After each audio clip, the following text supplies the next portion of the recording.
Warren Buffett की एक quote है, if you are not willing to own a stock for 10 years, don't even think about owning it for 10 minutes। इसका क्या मतलब है? इसका ये मतलब है कि जब हम कोई एक स्टॉक खरीदते हैं तो उसको 1 मिनट के लिए या 1 दिन के लिए हम नहीं खरीदते। एक स्टॉक को हम सब इन्वेस्टिंग करते हैं तो उसे हम लॉन्ग टर्म के लिए परचेस करते हैं। Long term in the sense 1 year 2 years या वॉरेन बफेट के अकॉर्डिंग 10 years तक हो सकता है। जब हम लॉन्ग टर्म की व्यू से किसी एक स्टॉक पर इन्वेस्टिंग करते हैं तभी जाके हमें लॉन्ग रन पर अच्छा रिटर्न देखने को मिलता है। शॉर्ट टर्म पर 1 महीने 2 महीने पर मार्केट के अंदर बहुत वोलेटिलिटी होता है, तो शॉर्ट टर्म के अंदर हमें ये नहीं पता चलता कि वो स्टॉक आगे अच्छा चलेगा या नहीं। लेकिन जब हम फंडामेंटल एनालिसिस करके या टेक्निकल एनालिसिस करके किसी एक स्टॉक को खरीदते हैं लॉन्ग टर्म के लिए, तो लॉन्ग टर्म पर हमें ज़रूर अच्छा बेनिफिट देखने को मिलता है। इस वीडियो में हम 5 ऐसे स्टॉक्स के बारे में डिस्कस करेंगे जिसको आप लॉन्ग टर्म के लिए परचेस कर सकते हो, जिसको मैंने फंडामेंटली एनालिसिस किया है और टेक्निकल भी एनालिसिस किया है, और आप लोगों के सामने मैं लाइव एनालिसिस करके दिखाऊंगा कि किसी एक स्टॉक को किस प्रकार से शॉर्ट टर्म और लॉन्ग टर्म के लिए एनालिसिस किया जाता है, फंडामेंटल और टेक्निकल एनालिसिस किस प्रकार से किया जाता है, वो सभी आपको प्रेजेंट करूंगा। ठीक है, तो वीडियो को कंप्लीट जरूर देखना सो दैट आप एक भी स्टॉक मिस ना करो। ठीक है, तो ये जो स्टॉक्स में अभी डिस्कस करने वाले हो वो आप खुद भी एनालिसिस कर लीजिएगा, और अगर आपको नहीं आता है कि किस प्रकार से स्टॉक को फंडामेंटल एनालिसिस करना है या टेक्निकल एनालिसिस करना है, तो आप इस चैनल को सब्सक्राइब कर सकते हो या फिर आप किसी फाइनेंशियल एडवाइजर से गाइड ले सकते हो। ठीक है, तो अभी मेरे सामने सबसे पहला स्टॉक है टाटा स्टील। तो टाटा स्टील को मैं वीकली टाइम फ्रेम पर ओपन कर लिया। अभी एक चीज़ जान लो, जब हम किसी एक स्टॉक को लॉन्ग टर्म इन्वेस्टिंग पर्पज़ के लिए देखते हैं तो उसको हम एटलीस्ट डे टाइम फ्रेम या वीकली टाइम फ्रेम के अंदर देखते हैं। अगर आपको इंट्राडे बेसिस पर काम करना है, ट्रेडिंग मतलब स्विंग ट्रेडिंग के लिए अगर काम करते हो, तब आप 5 मिनट या 15 मिनट को देख सकते हो। लेकिन अगर आपको इन्वेस्टिंग करना है, आपको लॉन्ग टर्म के लिए किसी अच्छे स्टॉक को खरीदना है, आपको एक अच्छा पोर्टफोलियो बनाना है, तो आपको डे टाइम फ्रेम या वीकली टाइम फ्रेम को देखना पड़ेगा। ठीक है, तो हम अभी देख रहे हैं weekly time frame Tata steel का। तो ये काफ़ी अच्छा स्टॉक है स्टील सेक्टर का। तो यहाँ पर हमें एक प्राइस एक्शन आइडेंटिफाई हो रहा है। क्या प्राइस एक्शन आइडेंटिफाई हो रहा है? हमें एक, अगर हम रेसिस्टेंस ड्रॉ करते हो तो यहाँ पर हमें एक रेसिस्टेंस देखने को मिल रहा है जो टाटा स्टील ने अभी फेस कर रहे हैं। कौन सा रेसिस्टेंस पॉइंट्स मैं आपको ड्रॉ करके दिखाता हूँ। एक रेजिस्टेंस पॉइंट वो होता है जहाँ पे मल्टीपल टाइम किसी एक प्राइस पर मल्टीपल टाइम रिजेक्शन होता है। वही प्राइस अगर ब्रेकआउट हो जाता है तो वो लेवल एक सपोर्ट की जैसा रिएक्ट करता है। अगर आप ऑप्शंस ट्रेडिंग करते हो या स्विंग ट्रेडिंग करते हो तो आपको पता चलेगा कि सपोर्ट या रेजिस्टेंस क्या होता है। ठीक है, तो सपोर्ट और रेजिस्टेंस जानने के लिए आप मेरी ट्रेडिंग वीडियोस देख सकते हो। ऑलराइट, तो अभी हमें क्या देखने को मिल रहा है कि टाटा स्टील के अंदर हमें क्लियर कट रेजिस्टेंस देखने को मिला है। यहाँ पर टाटा स्टील ने एक बार रेजिस्टेंस लिया, फिर नीचे आ गया, फिर से दूसरी बार रेजिस्टेंस लिया, फिर से नीचे आ गया, फिर से रेजिस्टेंस लिया, फिर नीचे आ गया, फिर से मार्केट ने इस पॉइंट पर रेजिस्टेंस लेकर नीचे आया, और अभी मार्केट उसी लेवल के आसपास, उस रेजिस्टेंस पॉइंट के आसपास खड़ा है। तो यहाँ पर क्या हो सकता है? यहाँ पर अगर रेजिस्टेंस के ऊपर सस्टेन कर जाता है, और ये रेजिस्टेंस पॉइंट कौन सा है? 140 का लेवल। अगर 140 के ऊपर और 1-2 दिन अगर टाटा स्टील सस्टेन कर जाता है तो लॉन्ग टर्म पर ये मोमेंटम करेगा, और ये मोमेंटम लगभग 250 से लेकर के 300 तक मोमेंटम कंटिन्यू हो सकता है। ठीक है, तो रेजिस्टेंस ब्रेकआउट के अकॉर्डिंग हमने इसको आइडेंटिफाई किया कि आप टाटा स्टील को बाय कर सकते हो लॉन्ग टर्म के लिए। बहुत अच्छा स्टॉक है और अभी इसका प्राइस बहुत लो चल रहा है। 142 पर आप टाटा स्टील को परचेस कर सकते हो, जो कि आपको लॉन्ग रन में बहुत अच्छा रिटर्न दे सकता है। अब जब हम किसी एक स्टॉक को खरीदते हैं तो उसका तो स्टॉप लॉस भी होना पड़ेगा, क्योंकि अगर स्टॉप लॉस नहीं लगाया तो हमें नहीं पता होगा कि हमें कब निकलना है। मान के चलो मैंने आपको यहाँ पर एंट्री दे दिया 140 के ऊपर खरीदना है, लेकिन अगर आपको ये नहीं बताया कि स्टॉप लॉस कहाँ पे लगाना है, मतलब इन केस अगर यहाँ से मार्केट रिजेक्शन लेने लगते हैं, टाटा स्टील अगर यहाँ से निगेटिव होता है, तो हमें कहाँ पे निकलना पड़ेगा? क्या 0 पे या 20 पे? ऐसा तो नहीं होगा, क्योंकि इतना लोअर पॉइंट पे अगर हम निकलेंगे तो हमारा बहुत बड़ा लॉस हो सकता है। सो हमारा जो स्टॉप लॉस एरिया है वो कहीं ना कहीं ये पॉइंट है, और जो कि लगभग 115 के आसपास बन के आ रहे हैं। तो 115 के आसपास आप स्टॉप लॉस लगा करके लॉन्ग टर्म के लिए आप इस टाटा स्टील को परचेस कर सकते हो। अगर हम टाटा स्टील की फंडामेंटल एनालिसिस करें तो इसके लिए आप क्या देख सकते हो? किसी एक स्टॉक का अगर आपको फंडामेंटल एनालिसिस करना है तो आप स्क्रीनर वेबसाइट का यूज़ कर सकते हो।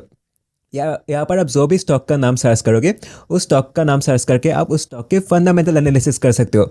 अभी मैं एग्जांपल के लिए क्या चॉइस किया? मैंने एग्जांपल के लिए अभी टाटा स्टील को चॉइस किया है। ठीक है, तो इसको मैंने चूज कर लिया। अभी आप देख सकते हो टाटा स्टील का प्राइस 142 चल रहा है लास्ट ट्रेडिंग सेशन के अकॉर्डिंग।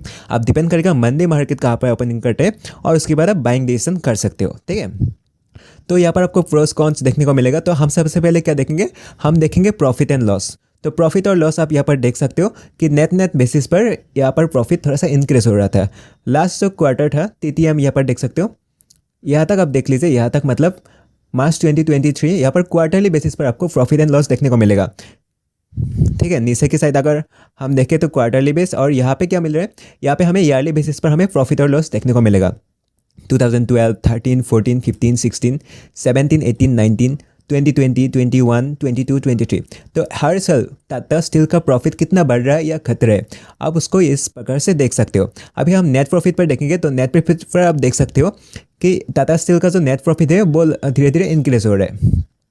यहाँ पर क्या हुआ है, 2022 के बाद किसी वजह से थोड़ा सा प्रॉफिट थोड़ा सा लो हो चुका है। आप देख सकते हो लास्ट ईयर टाटा स्टील का प्रॉफिट बहुत ज़्यादा बढ़ गया था, 41,000 हो गया था, और उसके बाद फिर से नॉर्मल हो गया था, जस्ट लाइक 2021 या 22 की जैसा। ठीक है, 2020 पर कोविड की वजह से इतना ज़्यादा सेल नहीं हुआ, तो प्रॉफिट भी थोड़ा सा हमें लो देखने को मिला।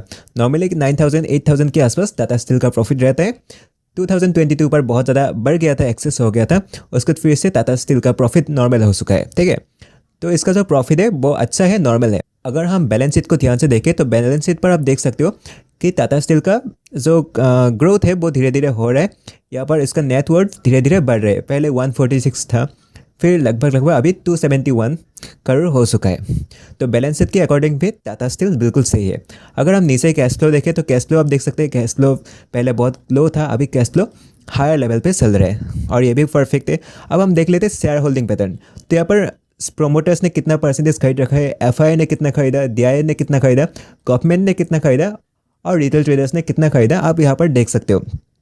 तो यहाँ पर अगर देखें तो प्रोमोटर्स का होल्डिंग्स जो है लगभग 33% है, और उसके बाद FII का होल्डिंग 19%, DII का होल्डिंग 23%, गवर्नमेंट का होल्डिंग 0.16%, और पब्लिक का होल्डिंग 24.21%।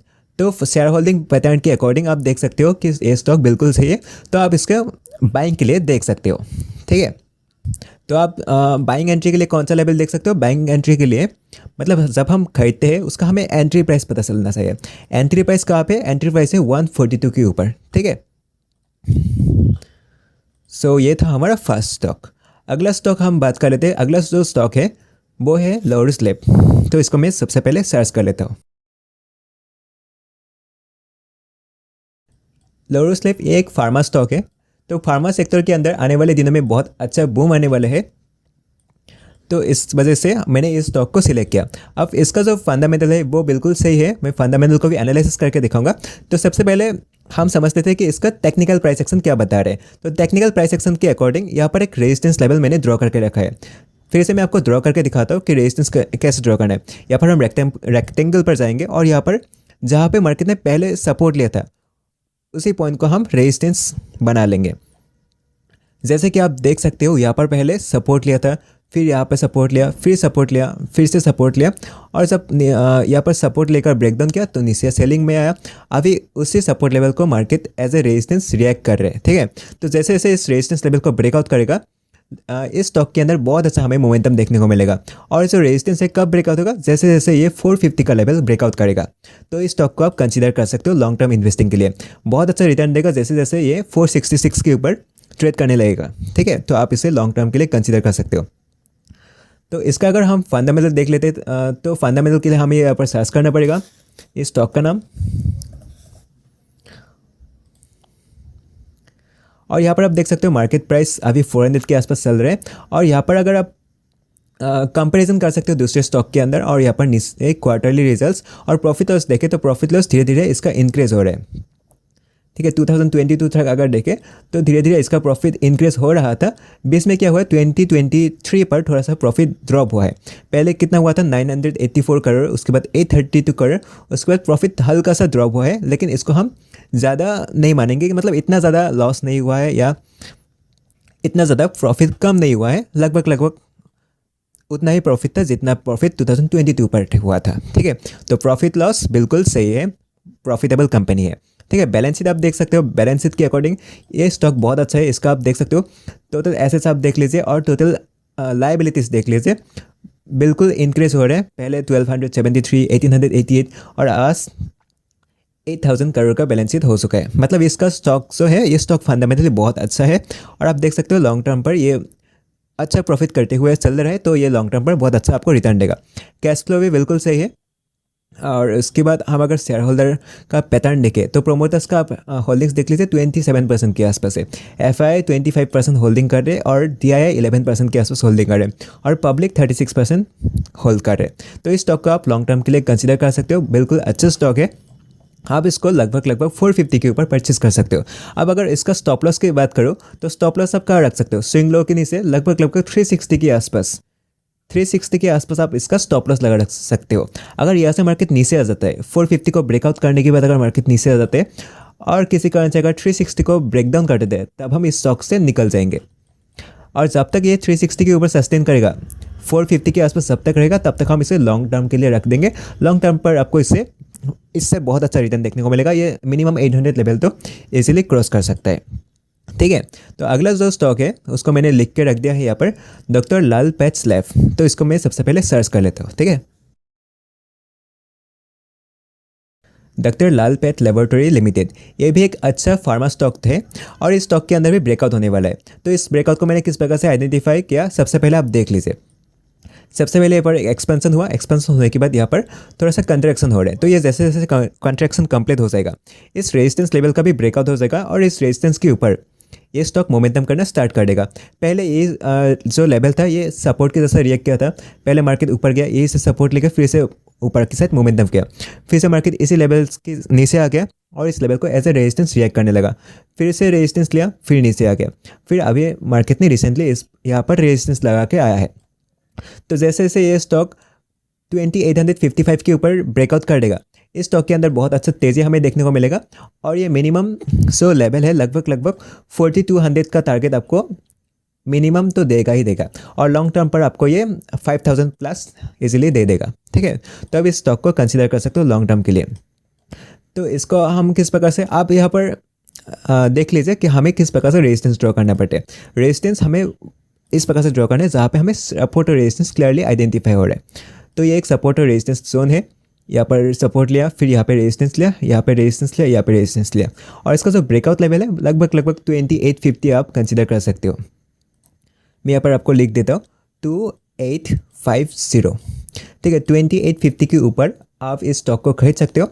लॉन्ग टर्म पर आपको ये बहुत अच्छा बेनिफिट देगा और अगर किसी कारण से ये निगेटिव हो जाता है तो निगेटिव होने पर आप यहाँ पर 21,050 के आसपास इसको एग्जिट कर सकते हो।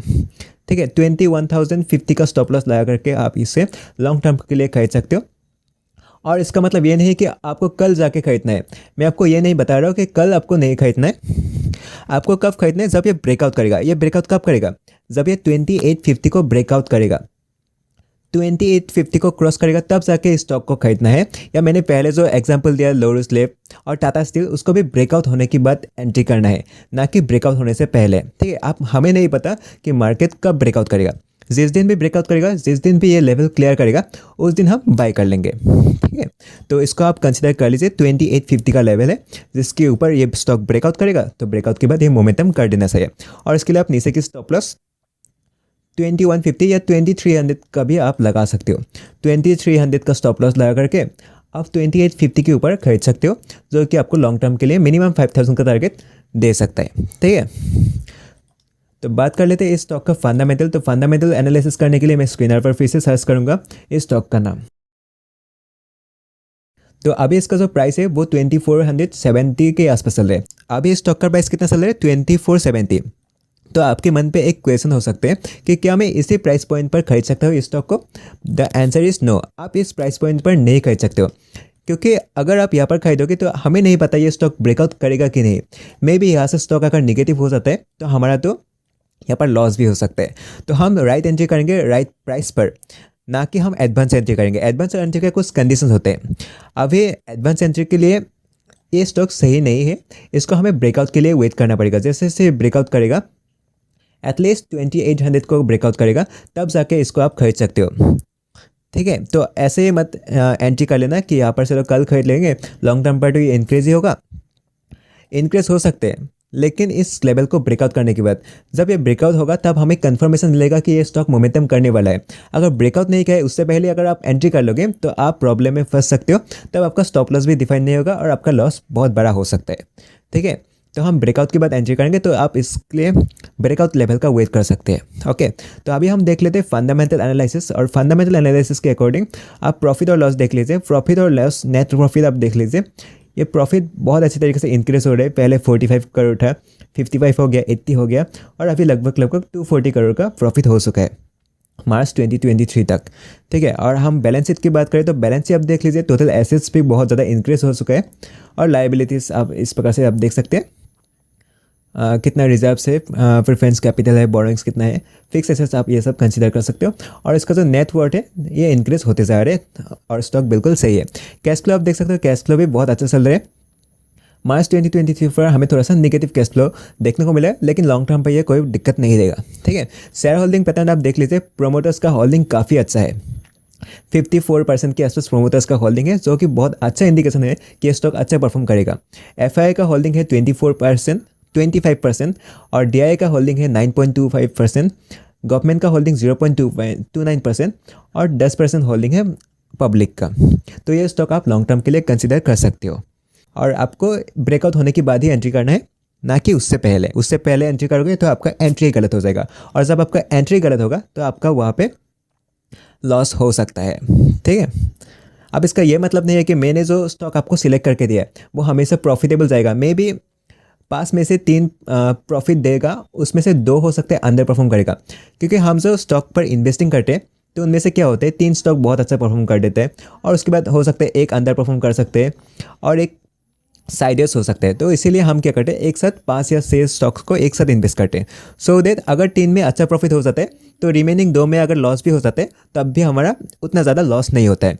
इसलिए कभी भी आप अगर इन्वेस्टिंग करते हो तो एक स्पेसिफिक स्टॉक को देखकर मत इन्वेस्ट करो कि मुझे तो यही खरीदना है। अगर वो स्टॉक अच्छा नहीं चला या मे बी साइडर्स भी रह गया तो अब भी आपको थोड़ा सा प्रॉब्लम हो सकते हैं। इसलिए एक साथ 5 स्टॉक देख लो, 5 स्टॉक्स में से 3 अच्छा चलेगा तब भी हम प्रॉफिटेबल बनेंगे। 3 में से अगर 2 भी आउट परफॉर्म करने लग गया तब भी हम प्रॉफिटेबल बनेंगे, है ना। इसलिए हम एक साथ 5 या 6 स्टॉक्स को कंसिडर करते हैं। अगला जो स्टॉक मैंने रख लिया है वो है दिविस लैब। ये भी एक फार्मा स्टॉक है, और ऐसा लग रहा है कि फार्मा स्टॉक आने वाले दिनों में बूम करने वाला है, क्योंकि फार्मा स्टॉक के अंदर में बहुत ज़्यादा ब्रेकआउट आइडेंटिफाई हो रहा है। तो दिविस लेबोरेटरी भी बहुत अच्छा स्टॉक है, और यहाँ पर भी मैंने एक रेजिस्टेंस लेवल ड्रॉ करके रखा है, और ये जो रेजिस्टेंस लेवल है लगभग 3800 के आसपास है। मैंने यहाँ पर एक लेवल ड्रॉ करके रखा है, 3950 का बना के रखा है, और इसको आप कंसिडर कर सकते हो। 3950 भी आप कंसिडर कर सकते हो, या 38 भी कर सकते हो, इसमें कोई ज़्यादा चिंता वाली बात नहीं है। ये स्टॉक कैसे मोमेंटम कर सकते हैं मैं आपको दिखाता हूँ। यहाँ पर एक हमें प्राइस एक्शन देखने को मिला है रेजिस्टेंस ब्रेकआउट का। यहाँ पर पहले क्या हुआ था, पहले इसी पॉइंट पर मार्केट ने सपोर्ट लिया था। यहाँ पर देखो, यहाँ पर मार्केट ने सपोर्ट लिया इस पॉइंट पर, और उसके बाद सपोर्ट लेने के बाद इस सपोर्ट को ब्रेकआउट किया, तो यहाँ पर बार बार इस स्टॉक ने रेजिस्टेंस लिया है। यहाँ पर रेजिस्टेंस लिया, फिर से मार्केट ने यहाँ पर रेजिस्टेंस लेकर थोड़ा सा रेजिस्टेंस के नीचे ट्रेड करे। तो इस स्टॉक के अंदर बहुत अच्छा मोमेंटम आ सकते हैं जैसे जैसे स्टॉक इस लेवल के ऊपर ट्रेड करने लगेगा। और इस लेवल बन के आ रहे हैं लगभग 4000 के आसपास बन के आ रहे हैं। तो 4000 के ऊपर आप दिविस लैब को खरीद सकते हो। लॉन्ग टर्म के लिए आपको मिनिमम टारगेट 6000 प्लस देखने को मिल सकता है। ठीक है, तो आप इस स्टॉक को कंसिडर कर सकते हो लॉन्ग टर्म के लिए। और अगर हम इस स्टॉक को खरीद रहे हैं तो हमारा स्टॉप लॉस क्या बनेगा, स्टॉप लॉस हमारा बन के आएगा 3500 के आसपास। 3500 का स्टॉप लॉस लगा करके आप इस स्टॉक को 4000 के ऊपर खरीद सकते हो। ठीक है, जो कि आपको लॉन्ग टर्म पर बहुत अच्छा रिटर्न देगा। और इसका अगर आप प्राइस एक्शन देखोगे, प्राइस एक्शन भी बहुत सही ढंग से काम किया है स्टॉक के अंदर। फॉर एग्जांपल यहाँ पर आप देख लीजिए, यहाँ पर भी हिस्टोरिकली पहले यहाँ पर रेजिस्टेंस फॉर्म हुआ था। मैं अगर यहाँ पर रेजिस्टेंस ड्रॉ करके दिखाऊँ, so this is the resistance level. यहाँ पर पहले क्या हुआ था, यहाँ पर मार्केट ने पहले यहाँ पर एक बार रेजिस्टेंस लिया, दूसरी बार जब रेजिस्टेंस को ब्रेकआउट किया, एक मोमेंटम हुआ, अच्छा खासा मोमेंटम हुआ। उसके बाद मार्केट ने फिर से अभी एक रेजिस्टेंस बना लिया है। तो जैसे जैसे ये रेजिस्टेंस ब्रेकआउट हो जाएगा और जैसे जैसे दिविस लैब 4000 के ऊपर ट्रेड करने लगेगा, हमें ऊपर के साथ एक ब्रेकआउट देखने को मिलेगा जो कि लगभग 6000 तक लेके जाएगा। और यहाँ पर अगर हम 4000 के ऊपर एंट्री करें, 4000 के ऊपर अगर हम एंट्री करें तो हमारा जो स्टॉप लॉस बन के आएगा वो 3500 के आसपास आएगा। ठीक है, तो 3500 का स्टॉप लॉस लगा करके आप अगर स्टॉप लॉस को कंसिडर कर सकते हो, अगर आप इतना लॉस बेयर कर सकते हो एक स्टॉक के अंदर अगर 500 लॉस के लिए तैयार हो तो आप इस स्टॉक को खरीद सकते हो 4000 का ब्रेकआउट होने के बाद। ठीक है, ये भी स्टॉक अगर आपको बाइंग के लिए खरीदना है तो 4000 लेवल का ब्रेकआउट होने के बाद, क्योंकि जब तक ब्रेकआउट नहीं होगा तब तक हमें ये नहीं पता कि ये स्टॉक ब्रेकआउट करेगा कि नहीं, मे भी यहाँ से फिर से निगेटिव हो सकते हैं। तो जब तक ब्रेकआउट नहीं मिलेगा तब तक हमें कन्फर्मेशन नहीं मिलेगा। सो हमें ब्रेकआउट का वेट करना पड़ेगा। ब्रेकआउट कब होगा? 4000 के ऊपर 4000 का ब्रेकआउट होगा तो हमें ये कंफर्मेशन मिल जाएगा कि ये स्टॉक ब्रेकआउट कर दिया है, तो यहाँ पर आप बाई कर सकते हो 3500 का स्टॉप लॉस लगा के। लॉन्ग टर्म पर ये डेफिनेटली आपको अच्छा रिटर्न देगा। ठीक है, हमारा जो लास्ट स्टॉक है वो मैं आपको बता रहा हूँ, और जो लास्ट स्टॉक मैंने रखा है वो है बायोकॉन लिमिटेड। तो बायोकॉन लिमिटेड के अंदर भी मैंने रेजिस्टेंस ड्रॉ करके रखा है। अगर आप सिंपली रेजिस्टेंस और सपोर्ट को भी मार्केट के अंदर फॉलो करते हो तब भी आप मार्केट के अंदर प्रॉफिटेबल बन सकते हो और एक आप अच्छा पोर्टफोलियो बना सकते हो। सिर्फ अगर रेजिस्टेंस को सीख लिया, ये सपोर्ट को कंसिडर कर लिया। अगर आपने रेजिस्टेंस सीख लिया तो सपोर्ट भी आपको ऑटोमेटिक पता चल जाएगा, या अगर आपने सपोर्ट सीख लिया तो रेजिस्टेंस ऑटोमेटिक आपको समझ आ जाएगा। सो सिर्फ अगर रेजिस्टेंस को आप फॉलो करते हो तब भी आप मार्केट के अंदर प्रॉफिटेबल बन सकते हो और पोर्टफोलियो एक अच्छा पोर्टफोलियो बना सकते हो लॉन्ग टर्म के लिए। ठीक है, तो अभी मेरे सामने है बायोकॉन लिमिटेड। इस स्टॉक के अंदर आप ध्यान से समझिए, ये जो मैंने लेवल ड्रॉ करके रखा है 295 के आसपास ये लेवल है। तो यहाँ पर पहले क्या हुआ था, पहले स्टॉक एक अच्छा मोमेंटम किया, फिर 295 के ऊपर ही बार बार सपोर्ट लिया, फिर सपोर्ट को ब्रेक डाउन किया तो थोड़ा सा निगेटिव हो गया। फिर जब ऊपर उठा तो ये लेवल थोड़ा सा रेजिस्टेंस की जैसा काम किया, और जैसे जैसे ये रेजिस्टेंस ब्रेकआउट हुआ ऊपर की साइड एक मोमेंटम स्टार्ट हुआ, और ये मोमेंटम 295 से लगभग 500 के आसपास तक मोमेंटम हुआ। उसके बाद मार्केट के अंदर थोड़ा सा करेक्शन आया, फिर से थोड़ा सा निगेटिव हुआ, इस सपोर्ट के नीचे आ गया तो निगेटिव हो गया, फिर जब इस सपोर्ट के आसपास आया तो ये रेजिस्टेंस के साथ एक्ट करेगा। तो अभी क्या हो रहा है, अभी ये स्टॉक रेजिस्टेंस के नीचे ट्रेड कर रहा है। तो ये जो रेजिस्टेंस लेवल का ब्रेकआउट होगा वो कब होगा, जब ये 300 का लेवल को ब्रिज करेगा। तो बायोकॉन लिमिटेड के अंदर आप 300 के ऊपर बाई कर सकते हो लॉन्ग टर्म के लिए, जो कि आपको मिनिमम पिछला जो हाई लगा के आया है वहाँ तक आपको टारगेट देखने को मिल सकते हैं, और जो पिछला हाई लगा के आया था वो 487 के आसपास है। तो आप 300 के ऊपर बाई करके आप 487 तक बेच सकते हो, आपको लॉन्ग टर्म पे बहुत अच्छा टारगेट देखने को मिलेगा। और सिर्फ इतना ही नहीं, आप लॉन्ग टर्म पे आप देखें तो लॉन्ग टर्म पर ये बहुत अच्छा ऊपर की साइड 600 या 700 तक भी मोमेंटम कर सकते हैं। लेकिन शॉर्ट टर्म पर भी अगर देखें तो एटलीस्ट 487 का टारगेट डेफिनेटली हमें देखने को मिलेगा जैसे जैसे इस रेजिस्टेंस का ब्रेकआउट होगा। ठीक है, तो इस जो रेजिस्टेंस का ब्रेकआउट लेवल है वो है 300 का लेवल। अब जैसे जैसे 300 ब्रेकआउट होगा आप इस स्टॉक के अंदर बाई कर सकते हो, इन्वेस्टिंग कर सकते हो। और अगर हम यहाँ पर बाई करें तो हमारा स्टॉप लॉस क्या होगा, आप यहाँ पर स्टॉप लॉस इस स्विंग पॉइंट पर लगा सकते हो, और जो स्विंग है वो 260 का लेवल है, 260। तो 260 का स्टॉप लॉस लगा करके आप 300 के ऊपर इस स्टॉक को बाई कर सकते हो, बहुत अच्छा लॉन्ग टर्म पर रिटर्न दे सकते हैं। ओके, और अगर हम इसका फंडामेंटल एनालिसिस कर लेते हैं थोड़ा सा, तो फंडामेंटल हमें देख लेना पड़ेगा कि फंडामेंटल इस स्टॉक का कैसा है। अगर किसी एक स्टॉक प्राइस एक्शन में बहुत अच्छा है, मतलब नॉर्मल टेक्निकल अगर हम एनालिसिस करते हैं सपोर्ट रेजिस्टेंस देखकर, अगर प्राइस एक्शन के अकॉर्डिंग अगर स्टॉक बिल्कुल सही है तो सिर्फ इसको देखकर हम बाइंग डिसीजन नहीं बना सकते लॉन्ग टर्म के लिए, क्योंकि लॉन्ग टर्म पर अगर इसके अंदर कुछ चेंजेस आ गया, कंपनी अगर फंडामेंटली स्ट्रॉन्ग नहीं है तो प्राइस एक्शन कितना भी अच्छा क्यों ना हो वो हमें लॉस दे सकते हैं। इसीलिए जब हम कोई सभी स्टॉक टेक्निकली एनालिसिस कर लेते हैं चार्ट पैटर्न्स देखकर या चार्ट के बिहेवियर देखकर, उसके बाद हमें फंडामेंटल एनालिसिस करना भी ज़रूरी होता है। फंडामेंटल एनालिसिस करने से हमें ये पता चलता है कि वो स्टॉक फंडामेंटली स्ट्रॉन्ग है कि नहीं है। अगर फंडामेंटली वो स्टॉक स्ट्रॉन्ग नहीं है तो हम इसे इन्वेस्टिंग के लिए कंसिडर नहीं करेंगे। इसलिए टेक्निकल कितना भी अच्छा क्यों ना हो हमें फंडामेंटल एनालिसिस ज़रूर कर लेना चाहिए, और फंडामेंटल अगर कंपनी का सही नहीं है तो टेक्निकल कितना भी अच्छा क्यों ना हो हम उसे कंसिडर नहीं करेंगे, उस स्टॉक को हम अवॉइड करेंगे। अगर फंडामेंटल भी सही है और टेक्निकल एनालिसिस भी सही है तब हम उस स्टॉक को बाइंग के लिए डिसाइड करते हैं कि हमें लॉन्ग टर्म के लिए उस स्टॉक को अपने पोर्टफोलियो के अंदर डालना है। तो अभी मेरे सामने है बायोकॉन लिमिटेड का फंडामेंटल डिटेल्स। तो फंडामेंटल डिटेल्स के अंदर आप देख सकते हो, तो सबसे पहले हम यहाँ पर देख लेते हैं प्रॉफिट। तो प्रॉफिट आप देख सकते हो एमटीएम इसका प्रॉफिट काफ़ी ज़्यादा इंक्रीज हो रहा है।